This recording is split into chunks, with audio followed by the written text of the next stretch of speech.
Ça, c'est juste pour rappeler, en parlant en français, de temps en temps en langue Guadeloupe, parce que nous avons nous. Merci, Mika. Là, oui, depuis vendredi dernier, nous lancé en hommage pour les gens qui pâtissent, qui montaient en fil à haut, les gens qui trappaient maladie Kouskou-Vilassa, coronavirus. Et nous avons bien voir aussi là que le Japon fait. Le Japon, on l'a fait. Ici, Verdol, là, on fait qu'à parler, on a l'impression que nous sommes encore mal. Et ça, on fait qu'à dire là, c'est des mots que vous observez en tant que scientifique. Vous prenez ton couteau, vous prenez ton maquet malayo. Et c'est vrai, ça paraît tellement incroyable qu'on ne veut pas y croire, mais pourtant, les symptômes que décrivent les personnes que vous avez pris le temps d'écouter, ce sont des symptômes qui ont été décrits très tôt aux États-Unis. L'horreur des malformations dont vous avez parlé, et c'était surtout l'appareil génital, avait entraîné immédiatement, avait entraîné non pas immédiatement, mais en tout cas lorsqu'il y a eu suffisamment de cas, les États-Unis ont dit ça suffit, c'est une véritable horreur ce produit. Et donc, ils ont arrêté la commercialisation de Capone. Comment cela se fait que la France ait poursuivi l'utilisation de ce produit en Martinique et en Guadeloupe? C'est criminel. C'est tout simplement criminel. Merci à tous ceux qui se battent depuis le départ. Maître Durimel, vous, l'association Vive, merci. Parce qu'au départ, moi je me rappelle quand on entendait Maître Durimel, il avait l'air d'être très seul. Et ça nous paraissait très lointain. Mais c'était le premier lanceur d'alerte de cette histoire ignoble.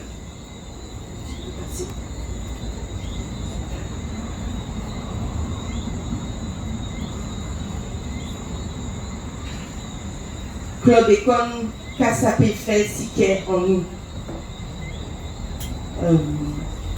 Jean-Marie, tu as parlé, tu as fait le catalogue, et il n'y avait pas le cœur. Parce que le jour où on va démontrer qu'il y a une relation entre le cœur et le chlordécone, je crois que là, ça risque probablement de réveiller les Guadeloupéens. Les Guadeloupéens meurent de maladies cardiovasculaires, vous le savez. On en a déjà parlé plusieurs fois en la santé. Donc je ne vais pas reprendre les précédentes diapositives.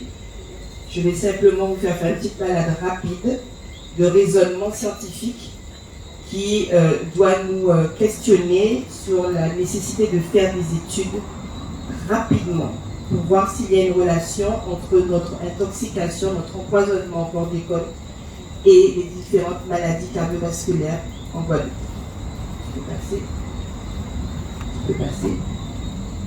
Juste un rappel, on est bien dans la santé avec ces différents cercles.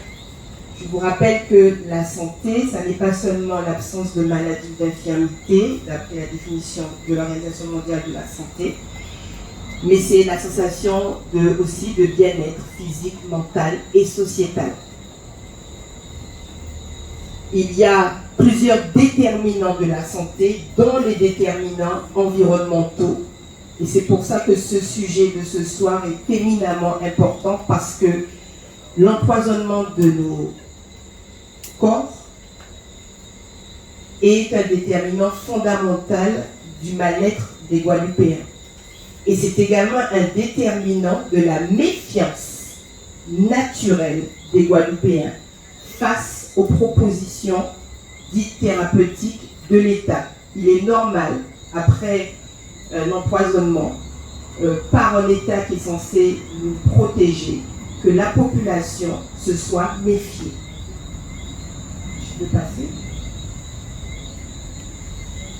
Alors, je vais d'abord, habituellement, c'est pas dans ce sens-là que ça se passe, hein, mais je commence par les références bibliographiques, parce que quand dans une présentation, on termine par les références bibliographiques, les gens sont déjà endormis et ils n'écoutent pas.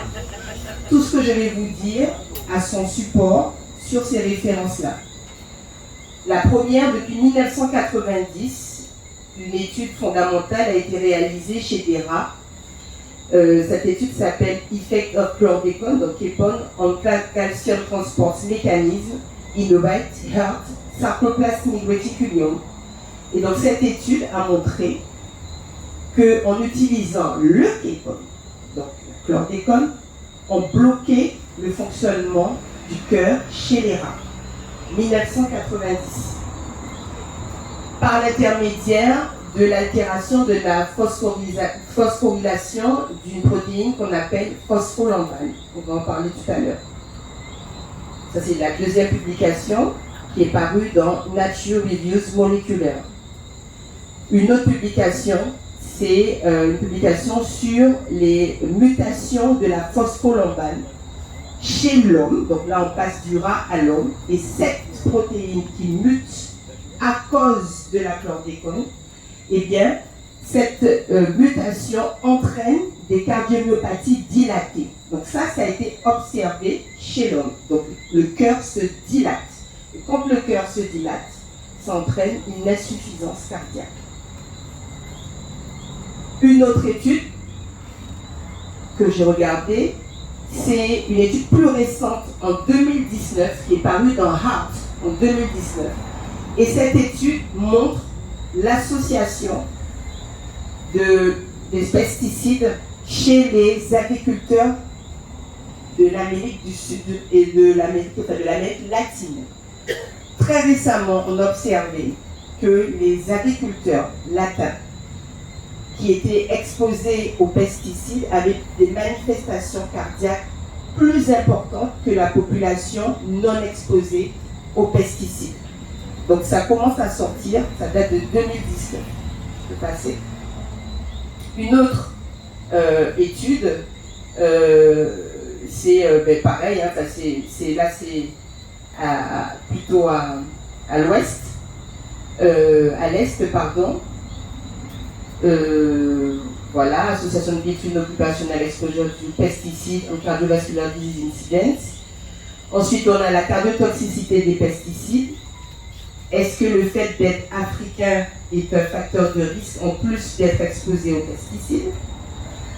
J'ai également utilisé une étude faite par le Dr Atala, parue en 2008, sur la prévalence et la prise en charge de l'hypertension artérielle en Guadeloupe. Et puis, une autre étude, l'hypertension et la combinaison des risques cardiovasculaires en Guadeloupe. C'est une étude qui avait été réalisée par le docteur Lydia Foucan, à laquelle était associé donc un certain nombre de praticiens de l'hôpital, mais d'ailleurs également, qui est parue en 2001. Je peux passer. Ensuite, j'ai fait également une référence au syndrome d'insuffisance cardiaque. C'est une épidémie d'insuffisance cardiaque et c'est paru en 2009. Et puis pour terminer, et d'ailleurs c'est sur ça que je vais m'apaiser, c'est sur l'étude faite guadeloupéenne, locale. Donc l'étude Picasso, qui a été présentée aux Journées françaises de l'insuffisance cardiaque en 2014. Et c'est des travaux de thèse que j'ai dirigés en 2014 et qu'on a présentés. Donc c'est la prise en charge de l'insuffisance cardiaque aiguë et suivi ambulatoire à partir du service d'accueil des urgences du CHU de Pointe-à-Pitrabie. Lorsque cette étude est sortie et parue, il m'a été gentiment demandé de ne pas la publier. Je l'ai quand même fait. Je peux passer.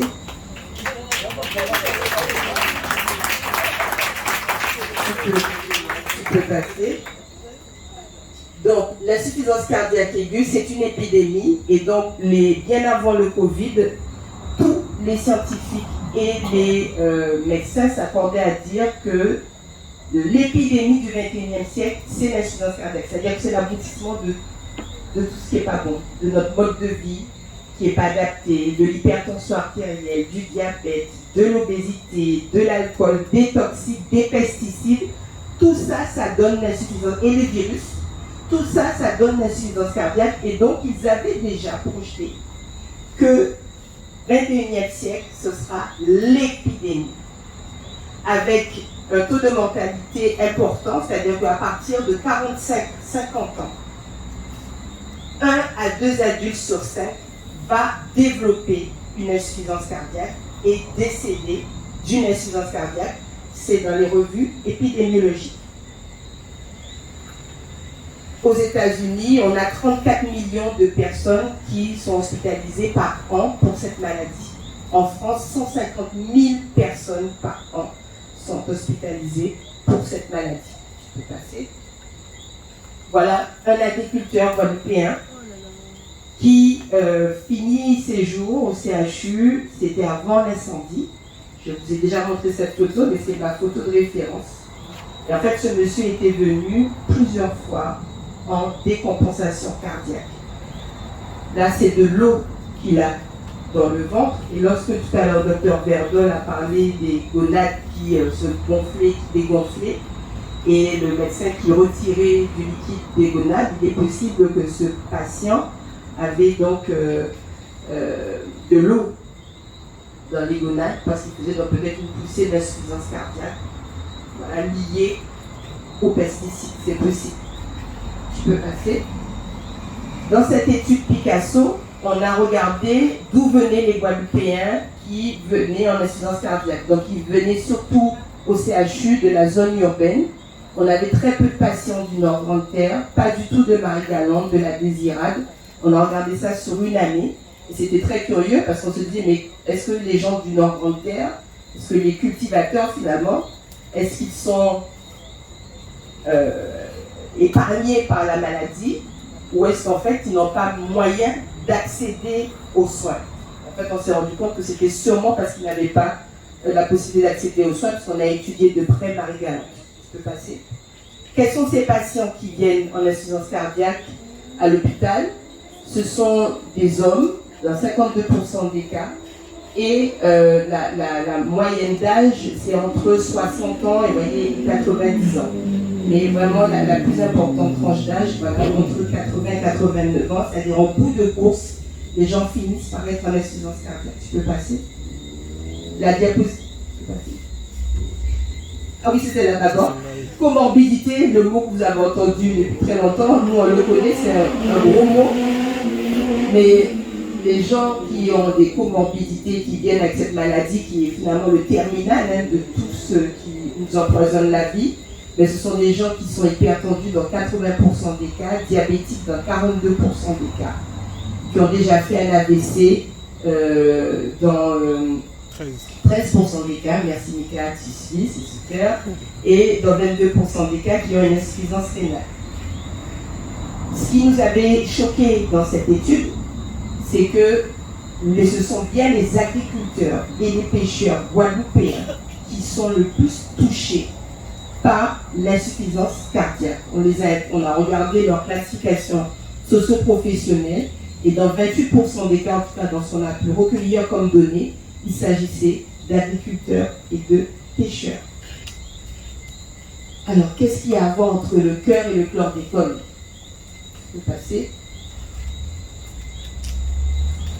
C'est démontré que la chlordécone a un effet cardiotoxique sur la fonction cardiaque. Ça a été démontré de façon expérimentale chez le cœur des rats. La chlordécone, donc on dit là parce que c'est une molécule, donc les puristes veulent qu'on dise là, donc bon, pas marénaille, donc dis-le. La chlordécone, le chlordécone bloque l'activité de la pompe à sodium cardiaque et la consommation des catécholamines, mais elle réduirait aussi les mécanismes de transport du calcium du réticulum sarcoplasmique en altérant la phosphorylation de nombreuses protéines du réticulum sarcoplasmique, dont la phospholambane. Je vous ferai un jour un cours de physiologie, mais c'est la machinerie de la cellule contractile qui permet la contraction du cœur, la machinerie est directement attaquée par la chlordécone chez le rat. La phospholambane est une protéine clé de régulation de la fonction cardiaque. Je peux passer. Chez l'être humain, les mutations de la phospholambane conduiraient à l'apparition de cardiomyopathie dilatée et d'insuffisance cardiaque. Les numéros que vous voyez, ce sont les références que j'ai citées plus haut. Donc je m'appuie sur les références. Qu'est-ce qu'il faut faire en Guadeloupe? Je vais passer. Et donc ça, on l'avait proposé avec l'association Vivre dans le cadre de la conférence novembre 2019. Donc on nous avait demandé de faire des propositions. On a fait. On a également participé avec la Martinique à un colloque avec la communauté prêcheur. Voilà, tu en parleras tout à l'heure. En tout cas, voilà, on a réfléchi. Qu'est-ce qu'il faut faire? Il faut trouver des solutions. Il faut faire de la recherche. Donc il faut établir un registre de suivi des populations les plus exposées et ou les plus imprégnées au chlordécone, mais aussi aux autres pesticides toxiques pour la santé. Il faut démontrer l'existence d'un lien entre le niveau d'imprégnation en chlordécone et la présence de facteurs de risque cardiovasculaires et ou de maladies cardiovasculaires.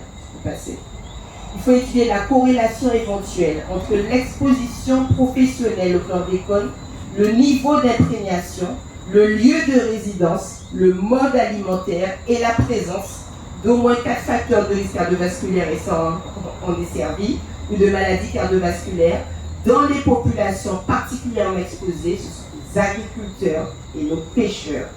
Et la population en général, donc il faudrait faire ça chez eux et dans la population en général et comparer sur l'ensemble de l'archipel guadeloupéen et en Martinique.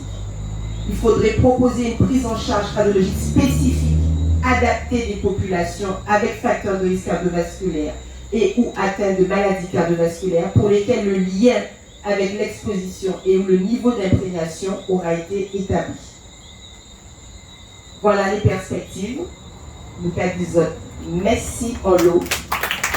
Vie pour nous, force, prospérité, santé. Nous l'avons toujours, donc nous avons des buteurs à faire, nous avons cherche à faire, nous avons dignité en nous, nous avons continué de vouer.